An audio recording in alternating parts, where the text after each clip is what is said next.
vamos con eh, vamos a hacer un análisis de, bueno, finalmente parece que los esfuerzos que hablamos ayer entre pacificar y aumentar la tensión, bueno, se van imponiendo los de aumentar la tensión y eso significa que vamos a empezar a tratar otras hipótesis. La presión sobre Trump, bueno, está funcionando, evidentemente, y Trump, con un comportamiento errático, cada vez se acerca más al abismo. Y ahora vamos a ir analizando por qué esto va a ser su propio colapso, lo cual, vuelvo a insistir, no es una buena noticia porque esto abre las puertas a la guerra. Si no fuera por eso, bueno, es un problema de Estados Unidos, pero evidentemente las fuerzas del Estado profundo son bastante poderosas y tienen muchas formas de imponer su voluntad. Y esta vez el sionismo juega con ellos mismos, ¿no? Básicamente ya llevamos, ¿cuánto? 3 días del inicio de la operación León Ascendente, que inició el Estado de Israel atacando una vez más a un vecino. Las razones que puede escribir Israel sobre su seguridad son las mismas que podían elegir decenas de países para atacar a otros, y sin embargo ningún país tiene carta blanca para hacer lo que hace Israel, que no solo lo hace, sino que cuenta con el apoyo. Tanto es así que mientras Israel bombardeaba a Irán, le advertían que no responda al ataque de Israel a Irán, lo cual es básicamente un despropósito. Ha habido ya empezamos a ver cuál es el objetivo real de Israel. El objetivo no es el programa de Irán, claramente el programa nuclear de Irán es un objetivo en realidad accesorio. Irán siempre ha manifestado que no quería la bomba nuclear, no quería el uso de energía nuclear para lo que serían fines militares. Y por otro lado, Israel ha buscado excusas, ¿no? Excusas bueno, que acá en la Argentina se remontan a décadas, ¿no? Y que después tienen un hilo conductor, que era demostrar que había un país terrorista en Medio Oriente. ¿Se acuerdan de Wesley Clark, el general estadounidense, que decía que iban a destruir 7 países? Y que cuando le preguntaban por qué, decía, no sé. O sea, a mí me dijeron que van a destruir 7 países. Destruyeron 6, falta 1. Los iban a destruir en 5 años. Falta 1 y van 25. Ese que falta es Irán. Fíjense cómo inclusive un país tan lejano como la Argentina ha sido una pieza clave en la arquitectura para construir un relato para justificar todo este tipo de acciones. Todo ante la estupidez de muchos que hablan de izquierdas o derechas para calificar a quienes de alguna manera denuncian que esto de claridad no tiene nada. Israel, como decía, empieza a mostrar cuál es su verdadero objetivo. Su verdadero objetivo no es el programa nuclear iraní, su verdadero objetivo es destruir el Estado de Irán. Básicamente lo que quiere es desarticular Irán, por eso apareció ese discurso de Netanyahu llamando a la rebelión a los iraníes, y por eso los bombardeos están siendo selectivos sobre la infraestructura civil, para tratar de generar precisamente problemas. Están atacando centros, por ejemplo, como el Ministerio de Justicia, el Ministerio de Industria, el Ministerio de Comunicaciones, los departamentos de inteligencia. Todo esto no serían objetivos militares. También aparecen actos de terrorismo, coches bombas que explotan en las calles, ataques al sistema de agua potable y al sistema de alcantarillado iraní, lo cual demuestra que es una actitud básicamente de terrorismo. Es una actitud contra blancos civiles que, sin embargo, bueno, Estados Unidos y el occidente colectivo ha decidido una vez más ignorar y apoyar a quien es el victimario en lugar de la víctima. La guerra entonces se centra en el terreno militar, pero psicológico también. Hay una infinidad de rumores y, eh, y hoy con la inteligencia artificial también esto se ha facilitado muchísimo. Entonces hay imágenes, videos, fotos, declaraciones de todo tipo sosteniendo que Irán no puede responder, que Irán está al borde del desastre, que Israel, bueno, es una megapotencia que no puede nada más que conseguir victorias. Y para eso, por ejemplo, vemos que yo lo veía en ámbito financiero, en la edición digital, prácticamente en tapa, hablando de un masivo abandono de Teherán por parte de las iraníes. Bueno, esas son imágenes generadas por los servicios de inteligencia israelí con el objetivo de mostrar que hay una desbandada. ¿Se acuerdan cómo hicieron en su momento con Gaddafi, donde a los libios le mostraban que Gaddafi huía y que estaban tomando el palacio presidencial, cuando en realidad nada de eso estaba sucediendo? Lo que estaban haciendo era quebrando la moral de resistencia.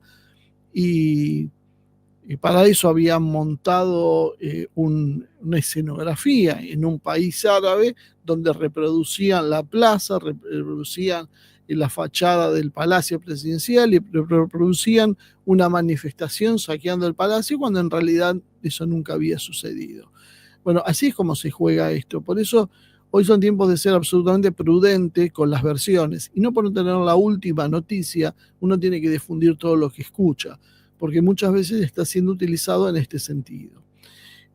Ha habido otra noticia importante que tiene que ver con la aparente negativa de Trump a autorizar el asesinato de Khamenei.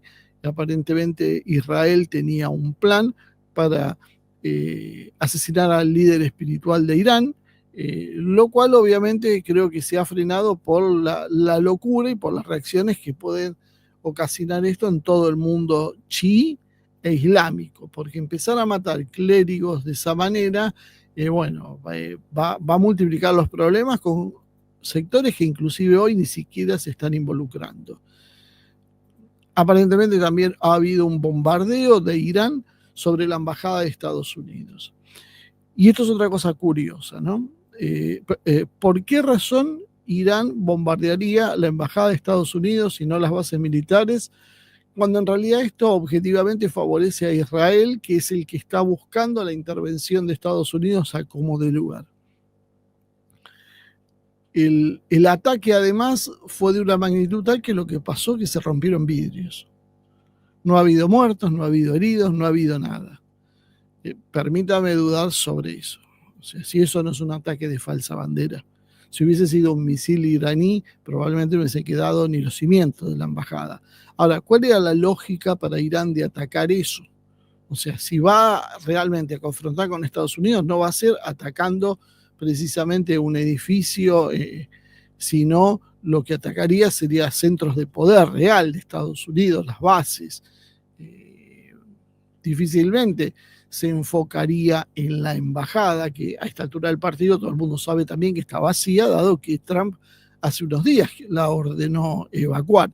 Y aún así, si no las hubiese evacuado, seguramente el personal ya está a resguardo. O sea, Irán va a romper los vidrios de la embajada para darle una excusa a Estados Unidos para que ataque. No, esto evidentemente es una acción de falsa bandera. Es clarísimo porque es la forma de provocar y forzarlo a Estados Unidos a que se meta de lleno en esta cuestión.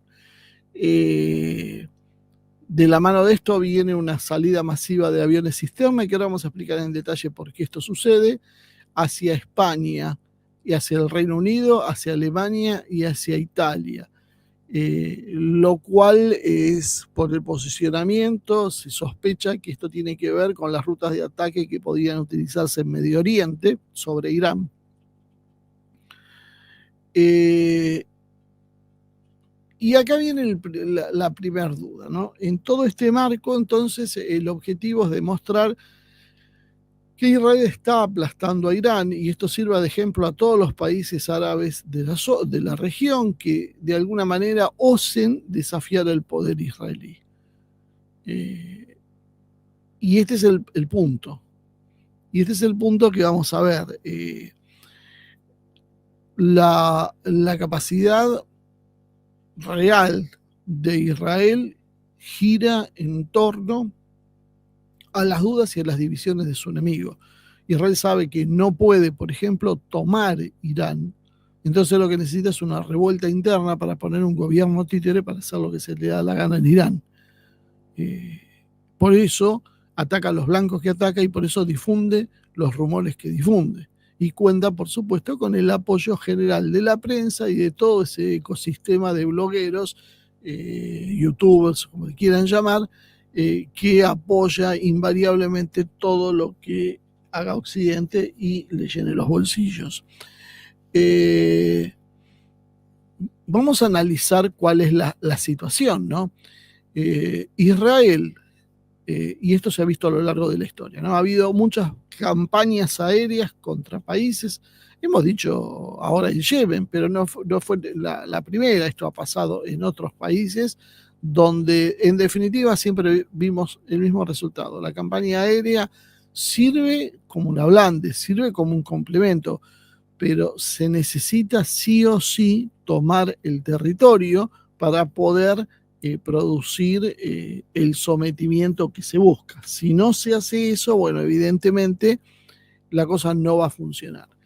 Entonces, Israel está apostando todo a eso y a asustar lo suficiente como para que sus partidarios, la gente infiltrada por el Mossad dentro de Irán, y que trabaja para los servicios occidentales, para la CIA, para el MI6 y demás, se pueda levantar contra el gobierno actual de Irán y volver a un sistema como el de Shah Pahlavi. En realidad, la Fuerza Aérea Israelí es la columna central de esta historia y la necesidad de apresurar el enfrentamiento se da en que Irán iba recibiendo sistemas rusos y aviones, pero obviamente todavía eran cantidades insignificantes, ¿no? Hoy Israel aproximadamente tiene 50 F-35 Adir, que son los que se están moviendo, aparentemente cargando con la mayor responsabilidad en el ataque. Son las versiones israelíes del F-35, conocido por sus características de sigilo, idealmente pensado para ataques en profundidad, pero que tiene un alcance limitado sin reabastecimiento aéreo. Por eso es que están los aviones tanqueros llegando a Israel.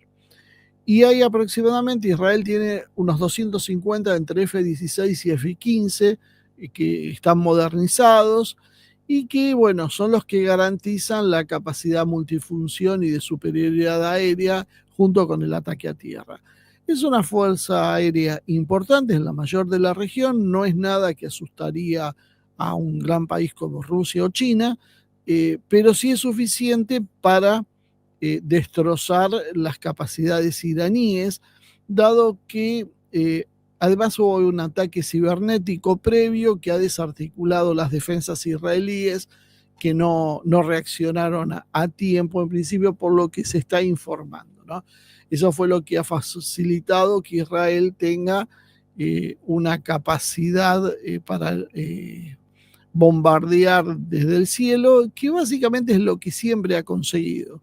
Y es lo que ha hecho con todos los países, que le tienen mucho temor porque golpea muy fuerte desde el aire y después rara vez necesita poner tropas en tierra. Cuando tiene que llevar las tropas, la cosa cambia. Ya estamos hablando de otra cuestión. Pero en el aire son reyes absolutos, dado la disparidad y dado que era lo que iba a trabajar Irán, pero no le han dado tiempo.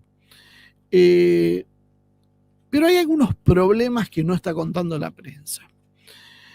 Israel no tiene bombarderos de largo alcance, bombarderos que llevan cantidades importantes de armas. El F-35 lleva poca cantidad de armas y los F-16 también. Los F-15 tienen un poco mayor capacidad, ¿no?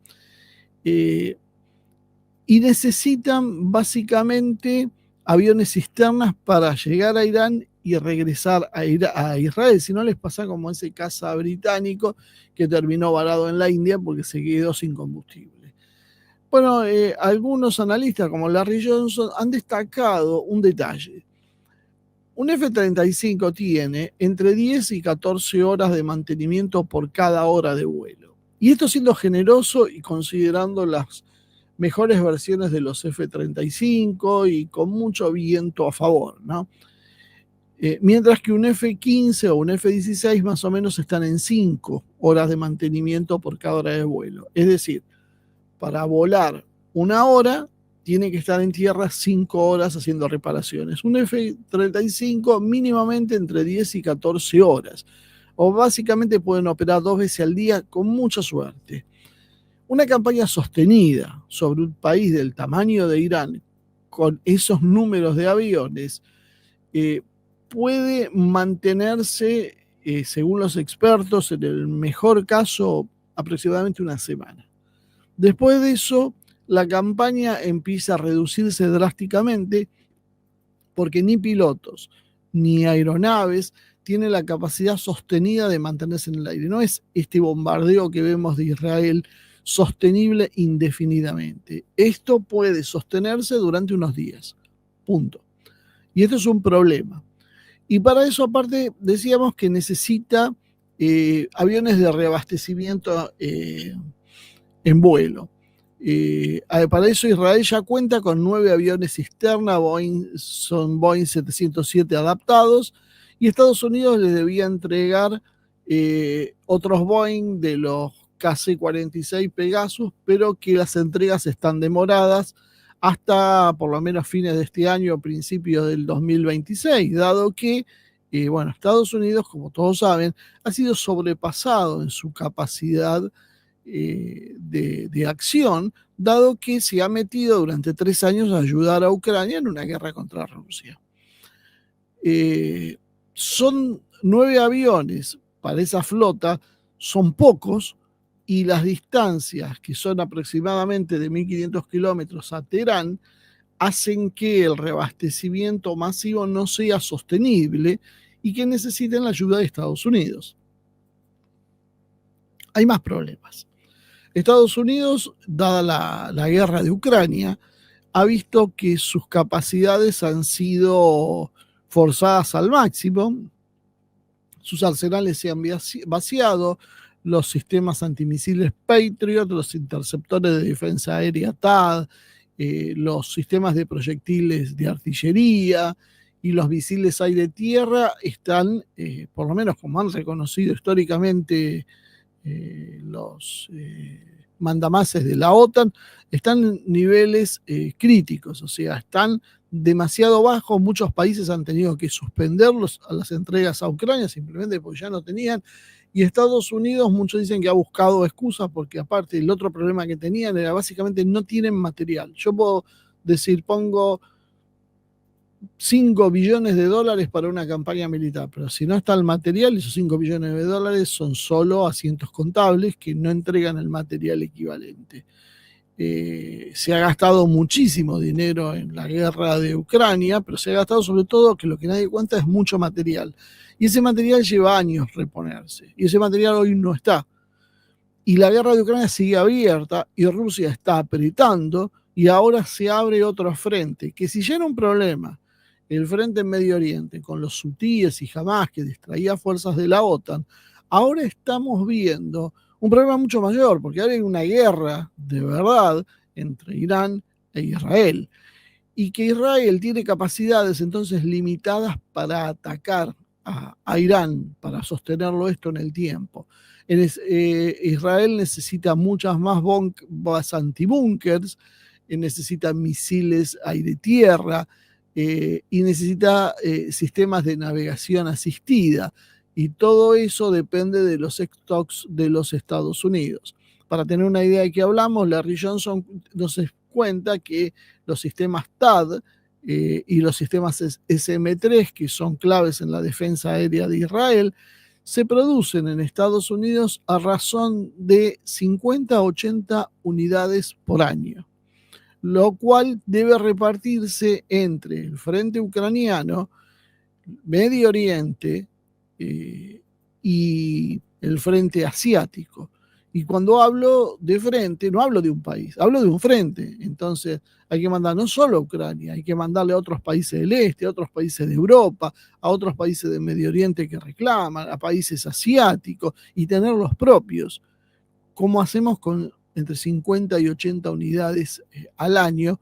Para eso, si el ritmo de restrucción es muy alto, han perdido decenas de unidades en Ucrania por los ataques rusos. Entonces, hay un faltante, más allá de que esté la plata, además de la plata, hace falta la construcción efectiva del sistema. Y eso no se puede acelerar mucho más allá de lo que ya han hecho, ya está al borde de las capacidades. El otro problema que tiene es las características de Irán, ¿no? Que es un país montañoso con dos cordilleras, la de los Zagros y el Erbuts, que forman una especie de escudo natural del país, ¿no? Las instalaciones militares claves en Fordow, Natanz, Parchin están construidas en realidad bajo las montañas, con profundidades que van de 80 a 100 metros. Están dentro de la montaña y dentro de la roca.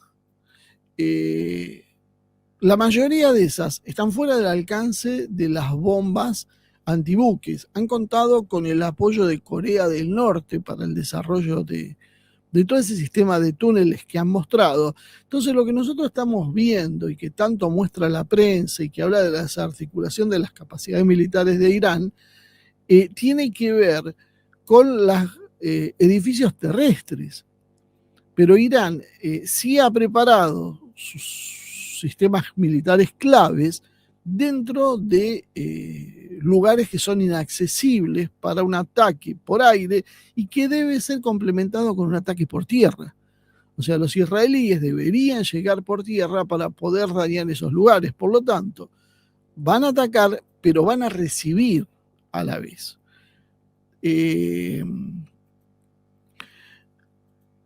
Irán desarrolló una arquitectura de defensa en capas y la construcción de túneles ha tenido que ver con los diseños de Norcorea, que ha colaborado con refugios subterráneos, túneles y búnkers que permiten el despliegue y protección de personal y armamento. Por eso también vemos que las bajas son muy pocas de ambos bandos, pues se están atacando todo lo que está superficial, lo que está enterrado, no. El problema es que Irán es un país muy grande y montañoso y tiene muchos lugares donde enterrar estas cuestiones, mientras que Israel es un país muy chico, sin profundidad estratégica, es decir, no tiene capacidad de repliegue. Si Israel se repliega un poco, ya se cae al agua. Entonces no hay profundidad estratégica. Y esto es un grave problema en un enfrentamiento militar de estas características. Por lo tanto, los sistemas de misiles, los sistemas de drones y de bases aéreas pueden despegarse de posiciones ocultas que son muy difíciles de neutralizar, inclusive teniendo armas de precisión, por la forma en que están construidos, por las profundidades a cuales están construidos, por el tipo de terreno, como decían acá. Irán tiene la ventaja de ni siquiera tiene que hacer búnkers de concreto reforzado, sino que simplemente es excavar dentro de la montaña para hacer los refugios. En las guerras de Afganistán y en los bombardeos en Siria ya se ha mostrado cómo es atacar a un poder que se esconde dentro de las montañas. Básicamente el poder aéreo no hace colapsar el sistema en este tipo de montañas, de este tipo de terrenos montañosos y descentralizados. No es lo mismo atacar a Irak, que era un territorio plano, arenas del desierto, que atacar un país de estas características. Esto hace rato que se viene diciendo. Fíjense lo que pasó en Cisjordania, en Gaza, con unos túneles, lo que le costó al ejército israelí, y nunca más se supo cuántos realmente han ocupado, no, porque se hablaba de una porción apenas de los túneles que había en Gaza, cuando estamos hablando con una guerrilla en otro tipo de condiciones. Bueno, acá estamos hablando de un país entero hostil en un terreno montañoso y a 1000 kilómetros de distancia. Es muy diferente la situación y es muy problemática. Eh, Irán tiene una capacidad militar que es robusta, tiene alta moral de combate y tiene redes internas redundantes. Por lo tanto, hacer colapsar esto a través de ataques aéreos va a ser realmente muy difícil, ¿no? Los sistemas de misiles que tenían eran sistemas S-300, Babar 373, que son equivalentes al S-300, y los Tor M1. Son sistemas relativamente modestos y que han sido aparentemente hackeados por un lado y por otro lado han sido atacados por la misma técnica que se usó en Ucrania. Drones escondidos dentro de camiones. En Irán usaron el mismo sistema donde atacaron de golpe, previamente haces un trabajo de inteligencia, localizás dónde están las baterías defensivas y después con un camión en las proximidades haces un ataque de drones y eso fue lo que desactivó los sistemas de defensa. Pero claro, esto no es para siempre. Algunos se recuperan y otros se reemplazan. Entonces, Israel necesita hacer un golpe de efecto y hacerlo rápido y conseguir el desmoronamiento del gobierno iraní mientras pueda mantener su aura ganadora y no se empantane en una guerra larga.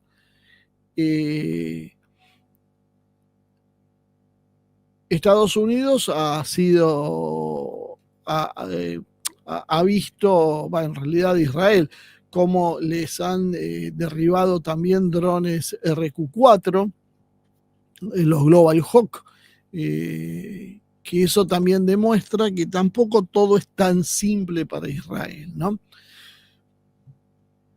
¿Qué es lo que puede hacer la ofensiva israelí entonces que estamos viendo?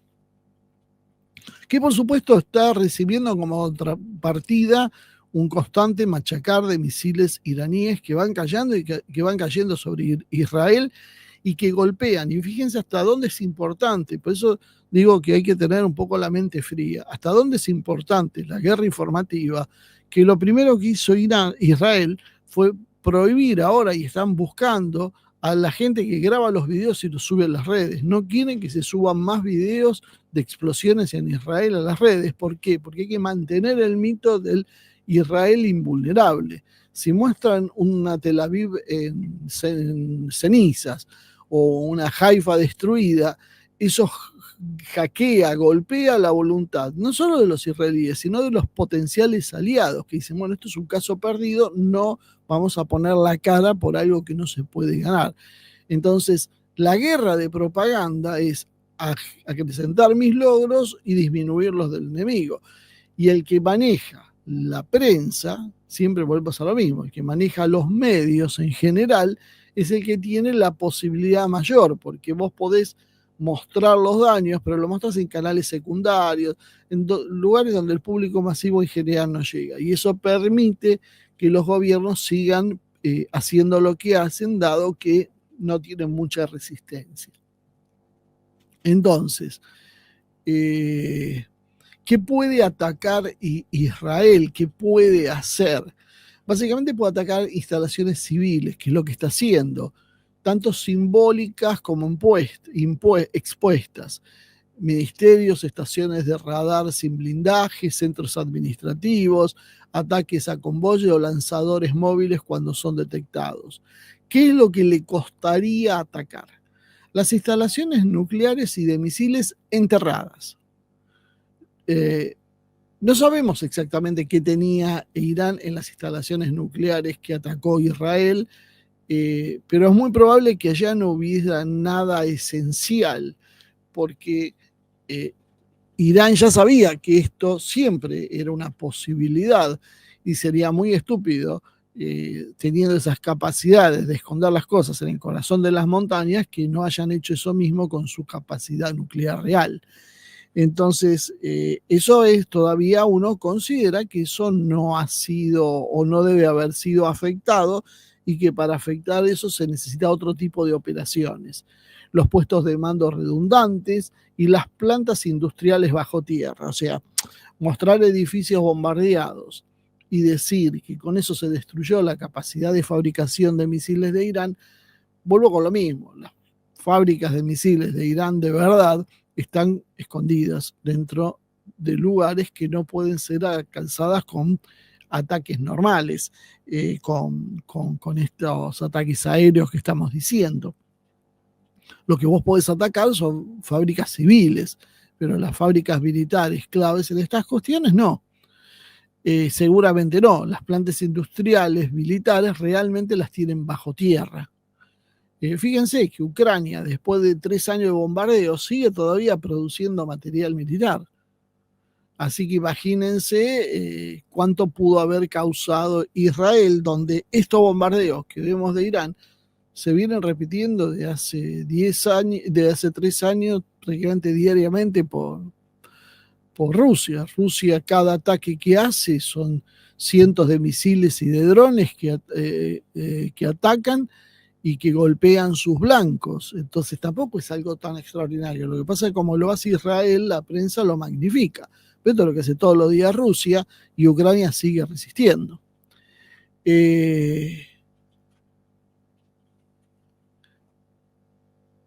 Israel, a su vez, tiene un costo, dado que Israel, Irán ya ha demostrado y ya lo ha hecho, tiene capacidad de atacar con misiles y drones, impactar bases militares, centros de administración, lo mismo que está impactando Israel en Irán.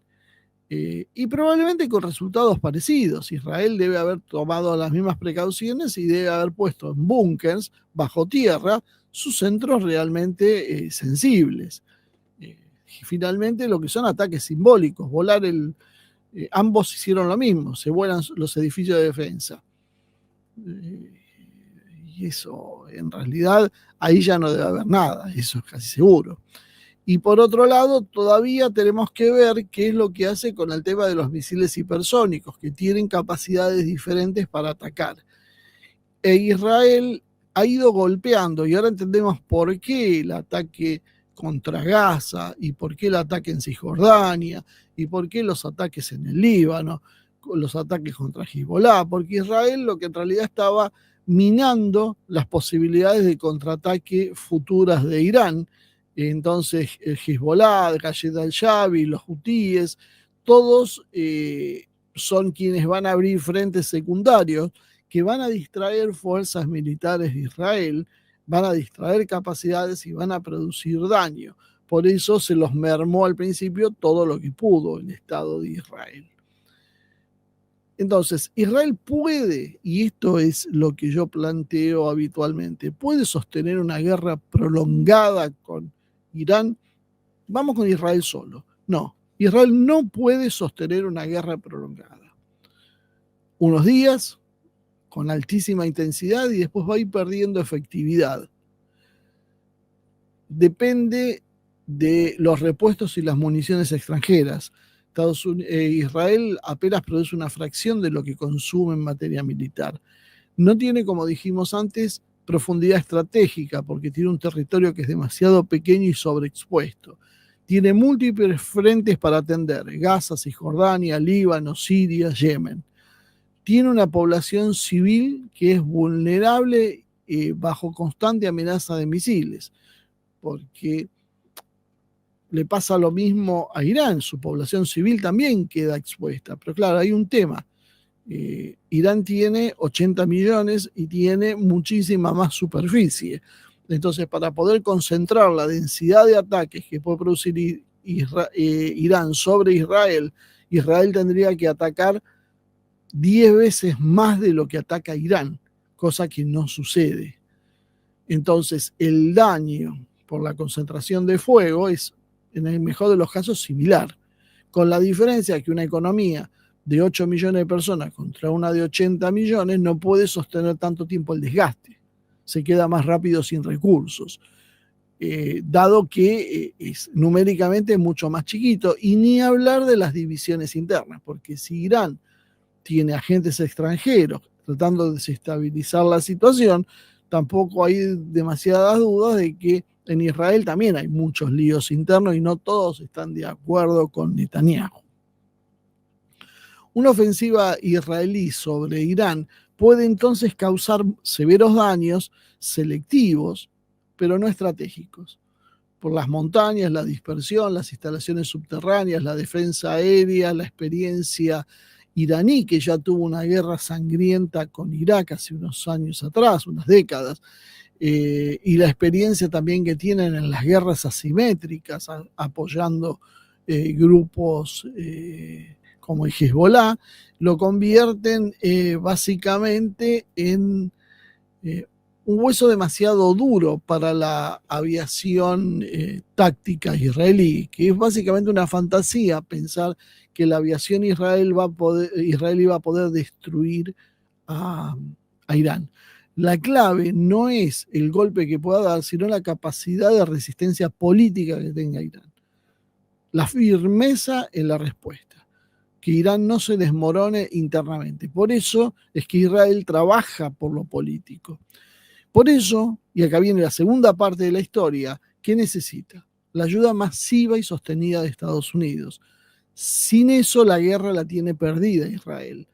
Por lo tanto, está haciendo todo lo que pueden para provocar la guerra. De ahí mis observaciones sobre la embajada de Estados Unidos que sufre un ataque iraní que le rompe los vidrios. O sea, básicamente Irán hasta ahora se había abstenido de atacar las bases de Estados Unidos para no dar excusa. Bueno, evidentemente es muy raro que esto haya pasado.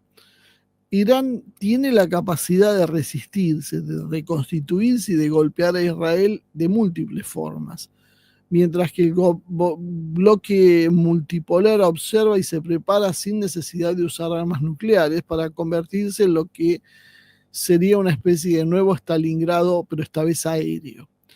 Pero claro, la cosa no termina ahí. Empezó a aparecer en los medios rusos un acrónimo, CRINK. ¿Qué es CRINK? CRINK es una alianza militar entre China, Rusia, Irak y Pakistán. ¿Cuál sería el objetivo de esto?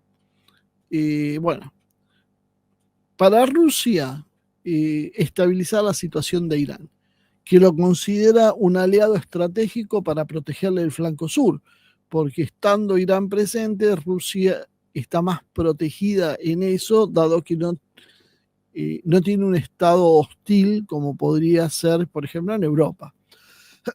Necesita además mantener abierto el corredor energético del Caspio y el Océano Índico. Ese corredor, que ya hemos dedicado a algunos problemas, pasa por Irán. Tiene acuerdos de cooperación militar y venta de sistemas avanzados, que también para Rusia es importante. ¿Qué puede hacer Rusia? Bueno, reponer sistemas de defensa aérea que han sido destruidos, dar equipos de guerra electrónicos, radares 3D, misiles antiaéreos, dar información satelital, información electrónica para anticipar los movimientos israelíes y darle un apoyo indirecto desde bases en Siria o el Cáucaso. El otro interesado de esta historia, perdón, me faltó Corea del Norte, ese era el que me faltaba, por eso dudé, en la alianza. Ha invertido China cientos de miles de millones de dólares en la infraestructura energética de Irán. Por ejemplo, el yacimiento de South Pars, que ha sido atacado por Israel, tiene grandes inversiones de China. Los oleoductos, los puertos que ahora está golpeando Israel, son inversiones de China. Y China no debe estar muy contenta que sus inversiones estén siendo destruidas sistemáticamente por Israel. Y por otro lado, China necesita la estabilidad para la estrategia de desarrollar la ruta One Belt One Road, la franja y la ruta. Para ese proyecto se necesita pacificar la zona y no incendiarla como hace Israel. ¿Qué puede hacer China? Bueno, lo que hizo con Rusia, darle tecnología de uso dual, sensores de inteligencia artificial, de logística, asistencia en guerra cibernética y comunicaciones seguras, y el uso de Irán también puede ser interesante como un sistema proxy para testear sus equipos militares y estrategias contra las mejores armas de Occidente sin exponerse directamente, es decir, sumar la experiencia militar que tiene un valor agregado importante. Después tenemos a Corea del Norte, que tiene una relación histórica desde hace décadas construyendo misiles balísticos en colaboración con Irán, túneles defensivos y sistemas antiaéreos móviles. Corea del Norte puede aportar misiles tácticos y drones, como hace con Rusia, entrenamiento, despliegue de asesores militares y asistencia en blindajes subterráneos y defensa civil masiva. Todas áreas de expertise. Y Pakistán, que ha ofrecido suministro de defensa a todo tipo de colaboración necesaria para sostener a Irán, tiene armas nucleares y tiene fronteras con Irán, lo cual hace que sea un jugador extremadamente importante en esta pelea. Si bien ha tenido relaciones, hay veces no de las mejores con Irán, con idas y vueltas, básicamente no puede aceptar esta situación del ataque israelí y menos el hipotético uso de armas nucleares de Israel. Por lo tanto, Pakistán se compromete a participar inclusive con una represalia nuclear si Israel ataca con armas nucleares. Y tener un respaldo de un Estado como Pakistán con 200 billones, 250 creo que son, alrededor de 200 billones de habitantes, bueno, es una gran garantía militar. Por lo tanto, también acá vemos que Israel evidentemente no le interesa demasiado y va contra todos porque este tipo de acciones unen enemigos. Israel parecería no importante, ¿no?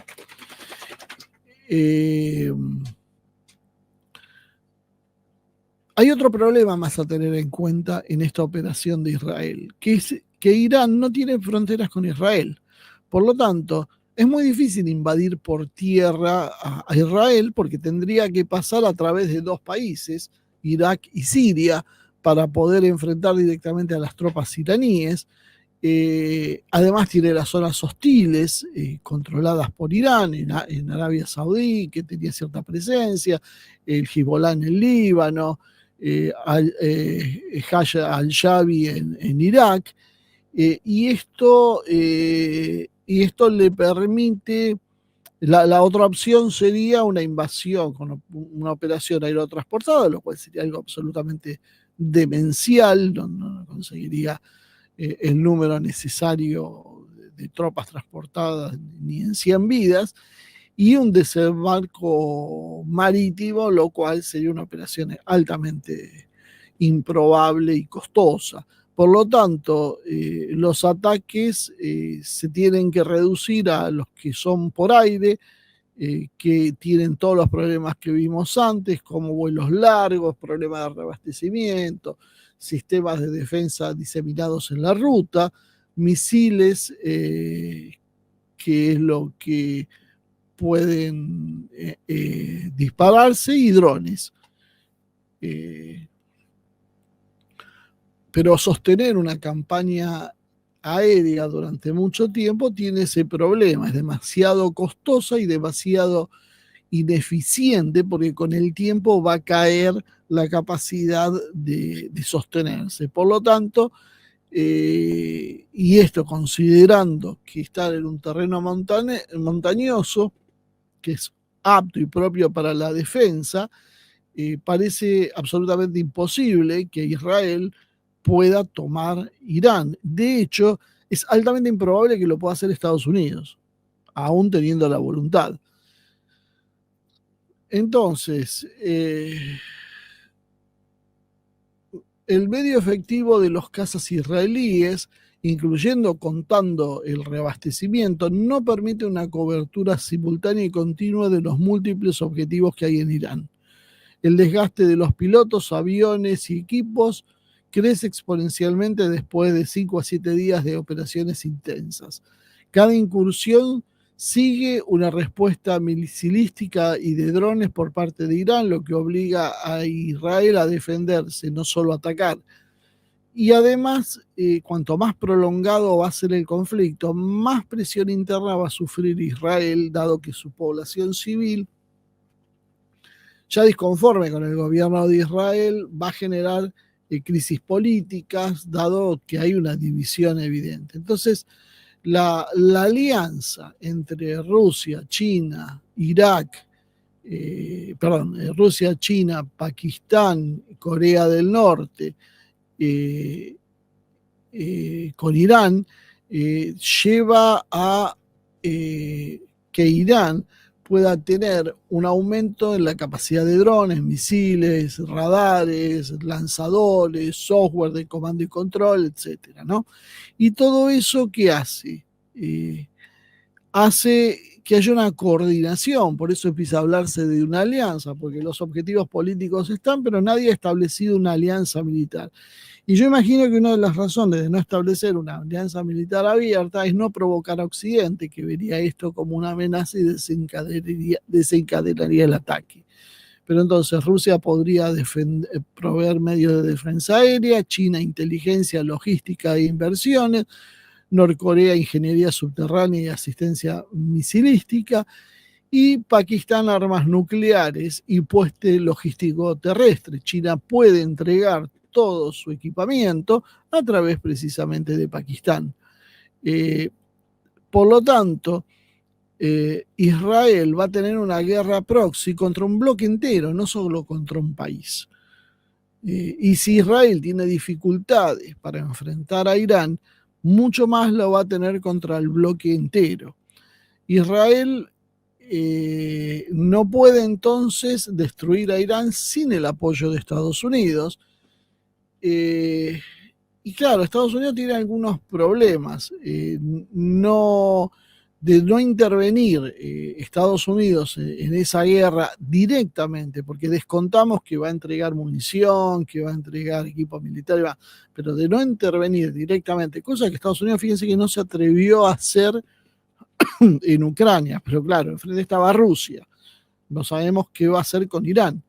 Pero bueno, un enfrentamiento directo sometería, sin eso, sometería a Israel a un frente múltiple, como estábamos viendo antes, las amenazas son múltiples, prolongado en el tiempo, por una fuerza aérea que se va a ir deteriorando por el uso, el agotamiento de sus sistemas defensivos y una pérdida de capacidad de disuasión y aislamiento internacional creciente que se va a reforzar si se le llega a ocurrir usar armas nucleares tácticas. Por lo tanto, a largo plazo se espera que una alianza de este tipo gane la guerra simplemente por desgaste, aunque no se involucre abiertamente. Esto sería parte de una serie de conflictos asimétricos entre el occidente colectivo y el mundo multipolar, Ucrania, Indo-Pacífico, Israel, etcétera, que comenzaría a llevar la balanza en un sentido, ¿no?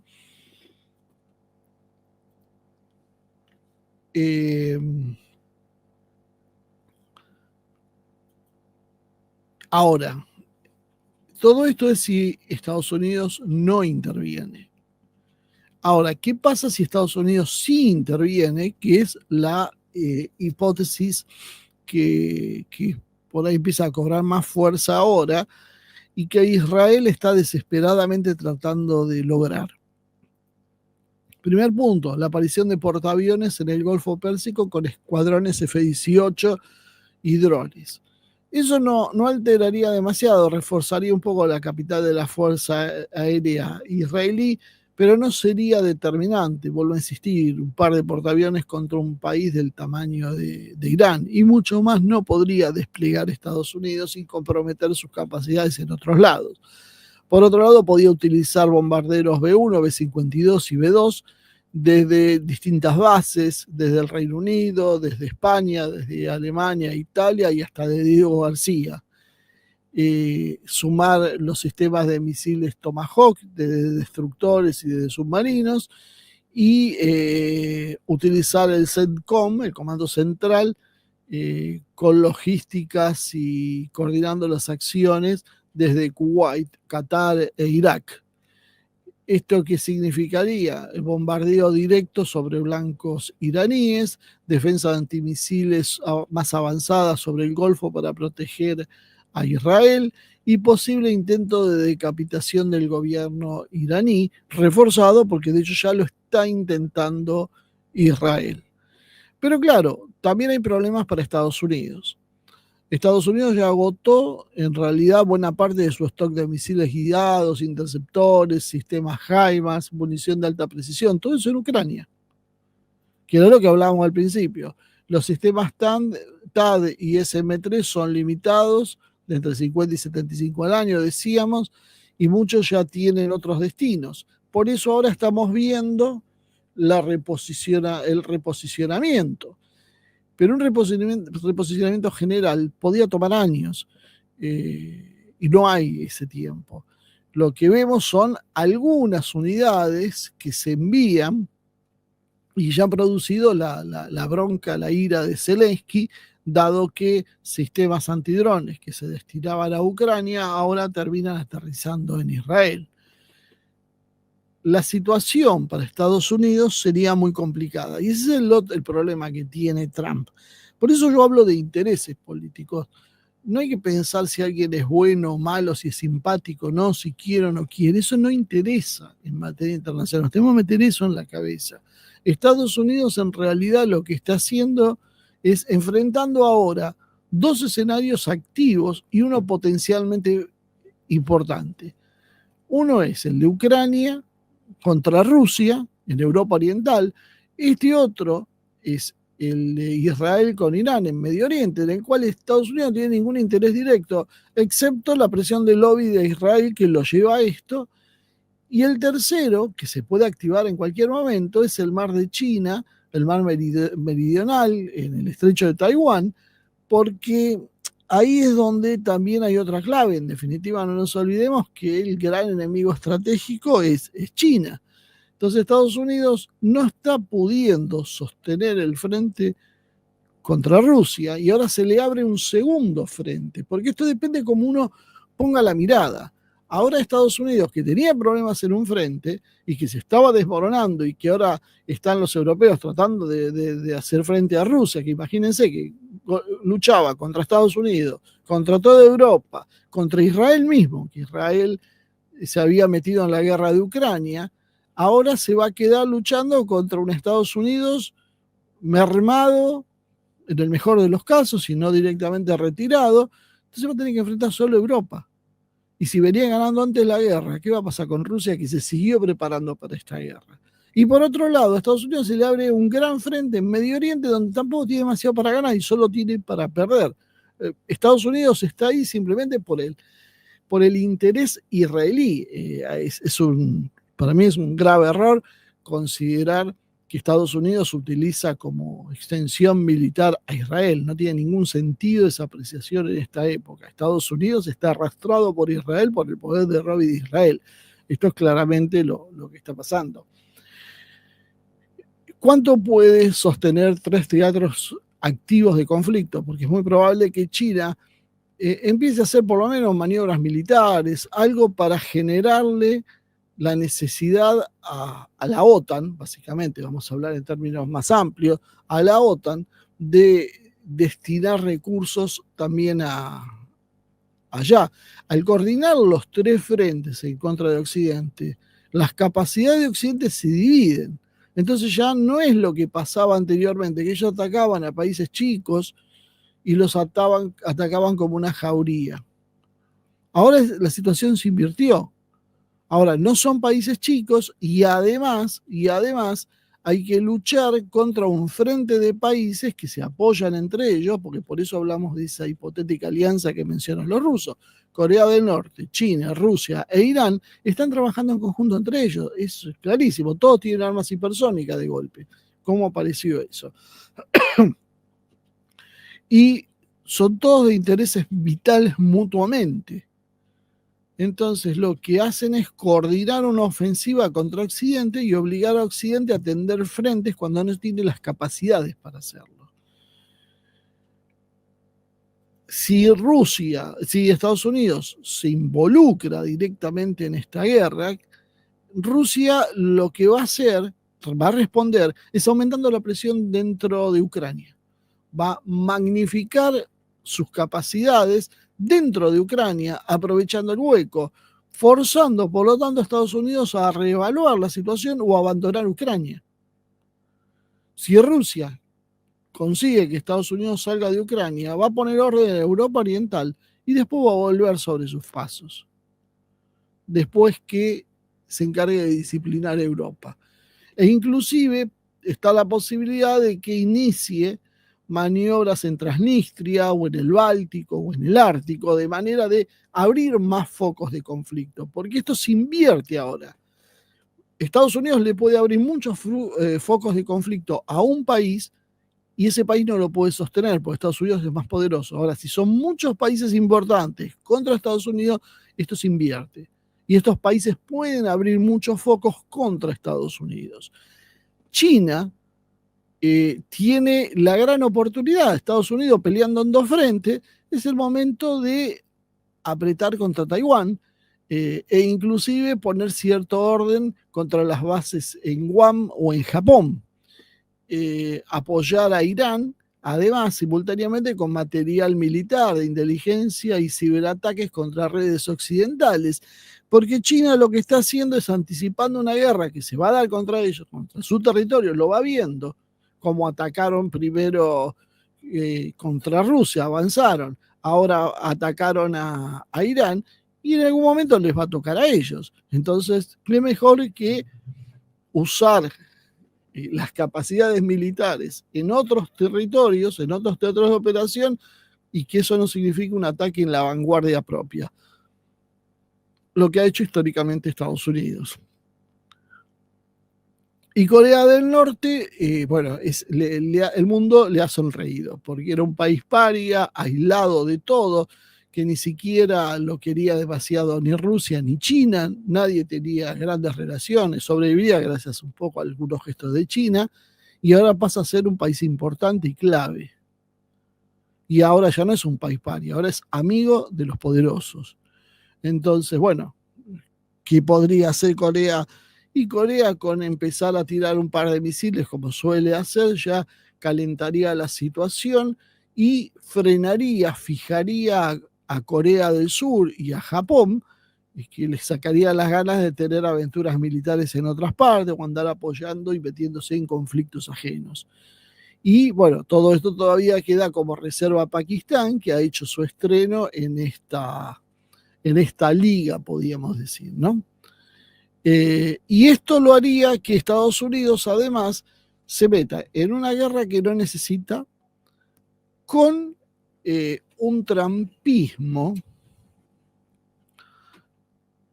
que duda, un trumpismo dividido, un trumpismo donde cuando uno habla con gente que sigue a Trump en Estados Unidos, en general la opinión es todo bien, lo apoyamos, pero no es una guerra que nos interese, no era una guerra que nosotros queríamos estar, no era una guerra que Trump decía que iba a hacer, y por otro lado, fíjense que esto desarticula todo el discurso histórico de Trump, que esto también es clave, porque Trump tenía todo un discurso de pacificador que se va a ir al demonio si se mete en esta guerra, que aparte va a ser una guerra larga y sangrienta. Básicamente lo que va a generar es una división política dentro de Estados Unidos, y Trump tiene demasiados enemigos todavía para que se le fracture su propio eje porque lo que lo están acusando a Trump es al final, vos hablás, pero no te animás a hacer lo que hay que hacer. Y ese es el problema que tiene Trump. Trump se está mostrando absolutamente impotente y esto le va a arrastrar y va a hacer fracasar todo su gobierno. Porque Estados Unidos ya se tiene que olvidar del American Great Game y en crecer y en volver a traerle industrias, porque los recursos se los va a gastar en la guerra, guerras que va a ir perdiendo y va a perder mercados porque a partir de la guerra se le van a acelerar las cuestiones y además esto va a alimentar a sus enemigos internos, que precisamente este fin de semana estuvieron saliendo a protestar. Entonces, las elecciones las tiene un paso, va a perder políticamente la posibilidad de seguir, porque perdiendo las elecciones intermedias y no teniendo reelección, bueno, Trump directamente va a quedar liquidado en Estados Unidos. Esta guerra, además, va a terminar generando una mayor recesión a nivel mundial, va a aumentar un poco el precio del petróleo, por más que ahora los mercados se hacen los distraídos, esto tarde o temprano va a terminar haciéndolo si Irán termina por cerrar el estrecho de Hormuz, que hasta ahora creo que no lo ha hecho porque tiene el apoyo de varios países petroleros que negocian por eso y que bueno, eso está haciendo yo creo que Irán un gesto hacia esos países, pero no va a ser eterno. Y claro, una recesión global por una guerra justo antes de las elecciones es la peor noticia que puede tener Trump.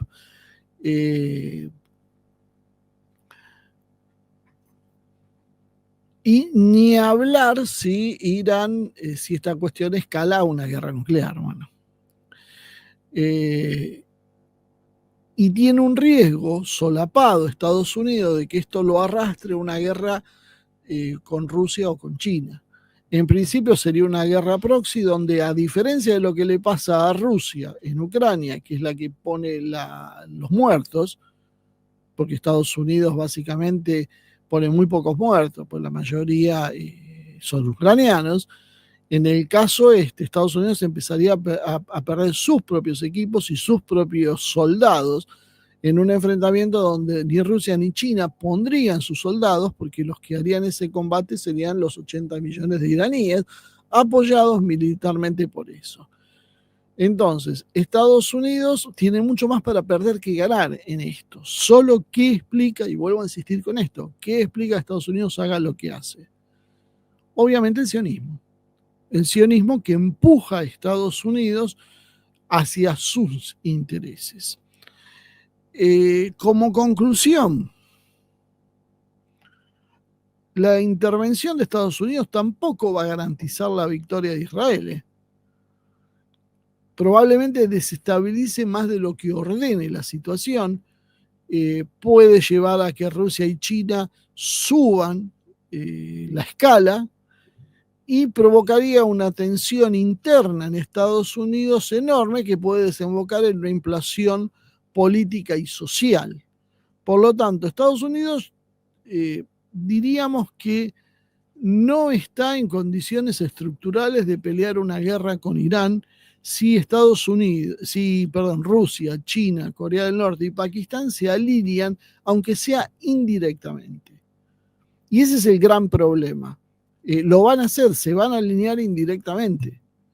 Esto sería básicamente el fin de la hegemonía de Occidente.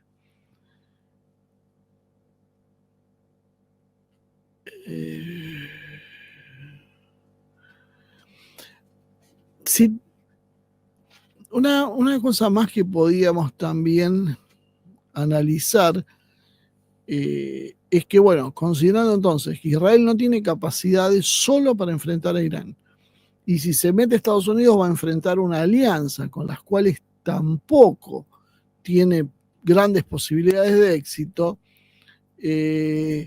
la cosa se complica. Y por ahí el gran tema es por qué Estados Unidos y Trump se meten en este entuerto, siendo maduros y haciendo análisis objetivos, no porque, bueno, es su naturaleza, porque son así, eso después podemos hablar en otro momento. Pero la realidad es que Lo que se está viendo en Estados Unidos es un lobby israelí aliado con los neoconservadores que exigen una acción directa. Los sistemas de inteligencia militar le están trazando escenarios apocalípticos si Irán gana. Porque sería una conmoción. Imaginemos lo que es la desaparición de Israel, que es lo que va a terminar pasando. Algunos sectores del Pentágono, alineados con el complejo militar industrial, ven a la guerra también como una salida al estancamiento económico, por lo menos para sus bolsillos. Y esto enfrentado a la resistencia interna, la base de MAGA, que está opuesta a la guerra, los republicanos que temen que una intervención incendie más el espacio interno, y básicamente hay una guerra civil latente en los Estados Unidos. Por lo tanto, Trump oscila. Y si vemos las acciones de Trump, son oscilantes. Prácticamente cada vez que aparece públicamente o que envía un posteo, tiene una posición que puede variar. Y ni siquiera alineó su propio gobierno, porque mientras él dijo una cosa, Marco Rubio dijo lo contrario.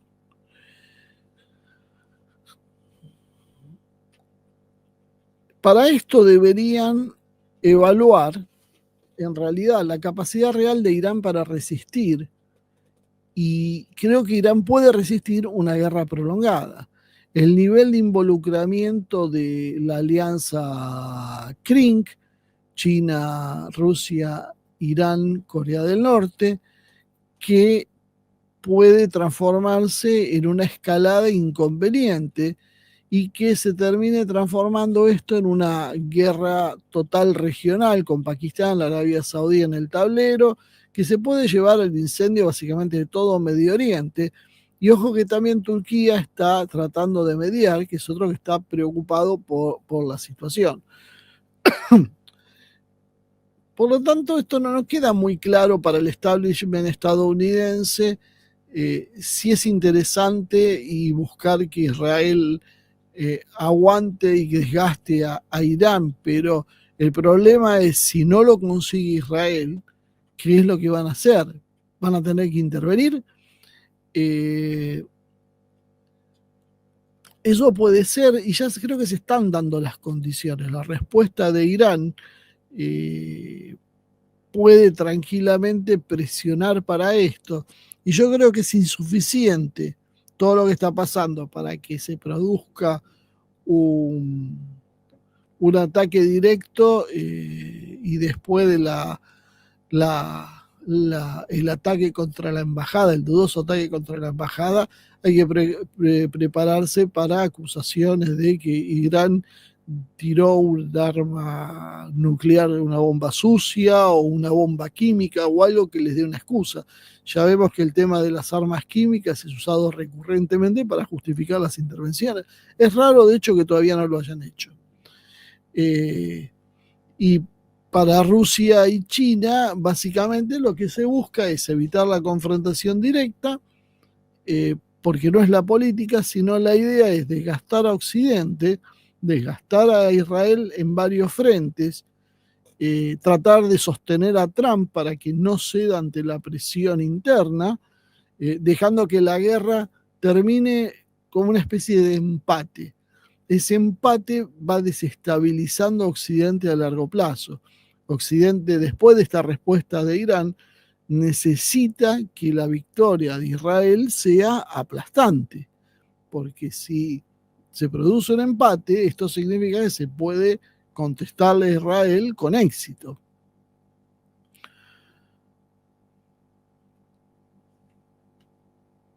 Si esto sucede, se va a forzar una reconfiguración del poder regional, e Israel en ese caso ya no sería un árbitro único. Ya no digo que no existe Israel, pero no sería el único árbitro como hasta ahora, que es quien dice que se hace y que no.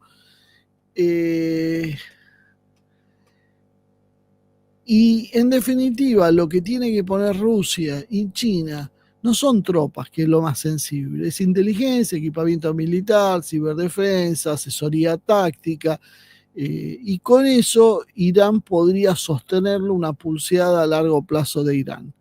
Inclusive se pueden hacer ejércitos de voluntarios, PMC, aunque por las características de la guerra, que no es de enfrentamiento directo, solo podría tener cierto sentido una intervención de una fuerza aérea extranjera, porque enviar soldados en tierra a Irán en estas condiciones carece bastante de sentido, ¿no?